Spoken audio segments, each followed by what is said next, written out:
Comrade, first revolutionary greetings to you from our organization SFI, West Bengal State Committee.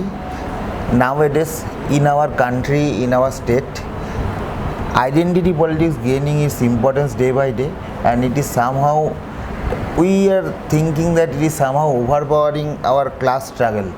So, at first, I am going to ask you about how identity politics and development of capital is related to each other.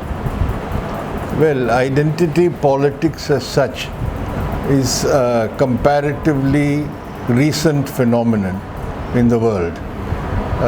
If you see before the 1970s, any dictionary of politics, you will not find identity politics. There is no such thing as identity politics in political science or in the dictionary of politics. It's only in the late 70s that this term became known, and sociologists and other academics started coining the term identity politics. And it coincided and it became more prevalent in the late 80s and in the 90s, at a time when the Soviet Union had collapsed and the retreat of socialism led to the various types of ethno-nationalism and different types of identity politics emerging. If you ask me about how it is connected to capital, the very fact that socialism got weakened and went into retreat led to a more aggressive form of globalized finance capital. And that aggressive globalized finance capital also promoted philosophies and politics and ideologies which encourage identity politics. So you can say that post-Marxist or post-Soviet Union philosophies and ideologies like postmodernism and the various posts which came out, post-structuralism, post-colonialism, all of them actually laid the basis for identity politics to emerge. Because what did postmodernism say? That there can be no grand narrative in history. So everything is compartmentalized, fragmented. You cannot have an overall universal history or universal values. So everything gets fragmented into bits and pieces. And that finds its reflection in politics. That politics also, class as an overarching phenomenon, is not anymore relevant. Every person or individual has some identity, and that identity will determine his or her approach to politics and to any public activity. So identity politics arose out of this, in a sense, disintegration of the earlier narratives which were universal, or universal values, whether it is socialism or any other form of political philosophy. They claim to be universal. You see, bourgeois philosophy is also universal. Yes. This was a negation of that, and that is how more the globalized finance capital became dominant. The more the philosophies which fragmented individuals took place, and that was very suitable for the big capitalists, because in the market everybody will be treated equally, in the sense you're all consumers, you make no distinction. You see, Coca-Cola is sold to everyone, whatever their identity, you see. But in politics they don't want a common identity to merge. So then they say you are a tribal, you are a black, you are a Mexican, you are a woman, you are a etc. etc. So the fragmentation of identities is also part of the philosophy which suits globalized finance capitalism. in one question you have answered 3 or 4 questions which are related to this. And nowadays, even if you've seen recent days, movies are released and they are by some way identity politics is influencing our concept of nationalism, and it evokes some idea of pseudo-nationalism nowadays, and how we should combat it, and how the democratic elements of identity politics can be incorporated into left politics. Yeah, before I go into left politics, etc., I'll start with what has been happening in India. I said identity politics has become worldwide. You see, all over the world, identity politics has spread. But in India, it has found particularly fertile ground because we have this caste system with thousands of castes and subcastes. So identity politics flourishes by emphasizing the identity of each subcaste category. You see, this is one. Second, we are multi-religious, so identity politics based on religion is one source of spreading of identity politics. And then you have various ethnicities, if you can call it that. You go to the northeast, you'll find that there are many tribal communities. Each one is now asserting their identity, and each one is having some political outfit also to represent them. In a small state like Manipur, northeast, at one time there were about 23 outfits which were saying we represent Kukis, we represent Nagas, we represent Meiteis, we represent this, that. All of them were having some political aims, and some of them took to arms also. They had armed groups also. So identity politics has spread in India, and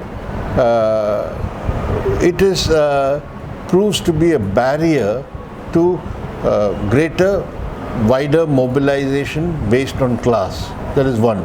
Second, it tends to make every identity group only look for itself, and prevents solidarities and common purpose being developed. And that you can see in everyday politics. You can see it in electoral politics. Recently in Uttar Pradesh, elections are held, and you'll find that you had small caste-based parties emerged, not now, for quite some time, and they will ally with some other party, bigger party, to try and get advantage for their caste group. So this has become a standard practice in all over India. Do you think this identity politics give rise to some kind of separatism from country? It can, in certain cases. You see, there is two aspects we must recognize. That many of the socially oppressed communities and groups, you see, say under the caste system you have various castes, lower castes who are oppressed, and you have tribal communities and tribal people who are oppressed by the bourgeois landlord order. That oppression on them, and it is not an Adivasi worker or a Dalit worker faces not only economic exploitation, he also faces social oppression. So then the tendency of that grouping based on identity is to say, we want to be separate. We don't want to be part of this common setup. So separatism comes naturally in order, they think this is the way to escape the oppression. But actually what happens is it weakens the overall fight against the oppressive social order or the oppressive economic order, because everybody wants to fight separately, be separate. And it actually, that's what I said, it's very good for globalized finance capitalism and bid capitalism. The people will never come together to fight them. They'll all say we want to fight for our own issues and demands, and there is no overall solidarity develops in that process. So the ruling classes then are able to pit one identity group against the other, you see, divide them. And when they they take up separatist slogans, but very soon they will bargain and compromise with the ruling class also. In our state, Mamata Banerjee day by day increasingly promotes identity politics, and do you think it cause severe harm to our class struggle, and is it benefiting BJP in many ways in gaining ground in our state? Actually, in West Bengal was different because of the strong class-based movements here and the strong left movement which had been built over decades.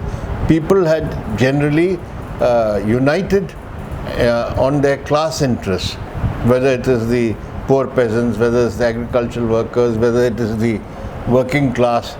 All sections of toiling people generally organize themselves on a class basis.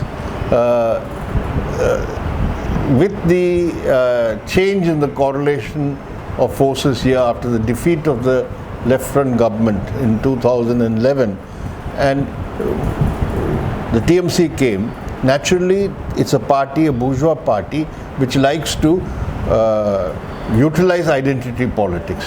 So what West Bengal has witnessed in the last decade is what already was being done in other states by other bourgeois ruling parties. You see, only here it's come later. So, but they are going about it systematically to try to cater to different caste groups, different ethnic groups, different linguistic groups, and basically promoting identity politics means also patronizing these the leaders of this identity politics groups. You see, so a patron-client relationship develops between the ruling party and the various identity political groups which have emerged. That process has been going on in West Bengal, and this will naturally pose problems for those who want to develop united class movements and struggles.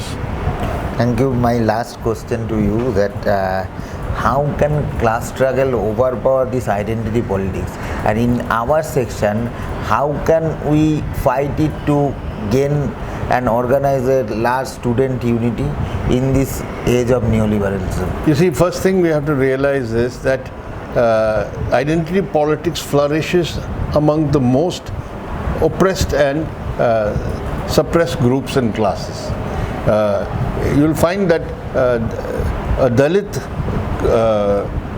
group will take to identity politics because they feel that is the way to fight the social oppression they are facing, asserting their identity and saying our identity needs to be recognized, given importance.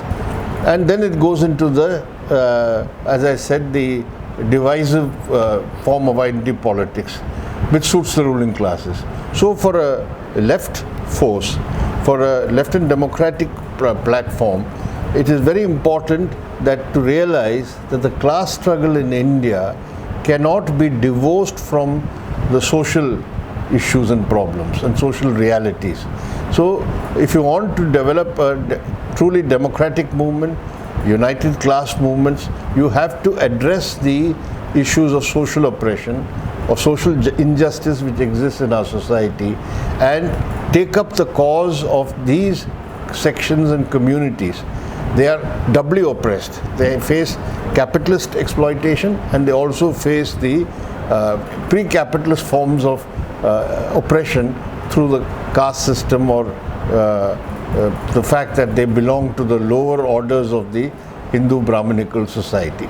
So even for a student movement, they should be sensitive to the fact that there are a large section of students who come from these socially oppressed backgrounds, mainly caste-based oppression, and their political platform or agenda which you take up must include the fight against social oppression and social injustice also. Then you will find it will be able to have an effective platform and a united movement. Thank you, Comrade, on behalf of our organization SFI.